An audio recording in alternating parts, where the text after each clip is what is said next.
Hey everybody, what's up and welcome back to today's video guys. And today guys, I'm going to be showing you how to link buttons on price tables with the WooCommerce subscription plugin. This is a very simple thing to do, so make sure to watch this quick and easy video to the very end and follow my steps correctly so you can make sure that this works the same for you and you can do this yourself.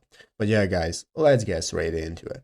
So the first thing you want to do is to go ahead and open up the official WordPress website right here at wordpress.com if you're not already. And after opening it up, you'll be greeted by the main page right here. Where in the upper right corner, you can get started with logging into your account. So if you're not already, go ahead and log in. And after logging in successfully, you'll be greeted by the home page where at the left side screen you can find all the sections you can access, such as home, statistics, upgrades, and so on.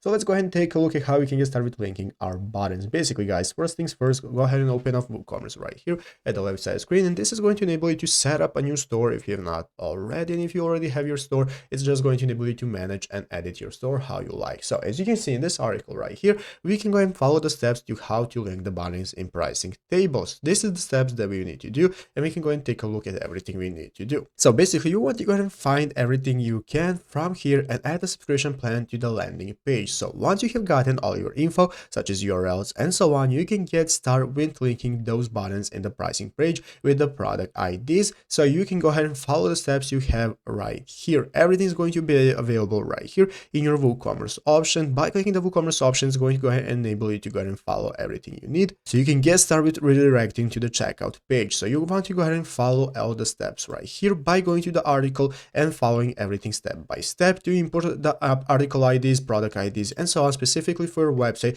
and start adding it to your WooCommerce option right here and into your store. And it's easy as that. So I hope this video was helpful. If it was, make sure to leave a like, subscribe to the channel. So guys, thanks for watching. Take care and bye.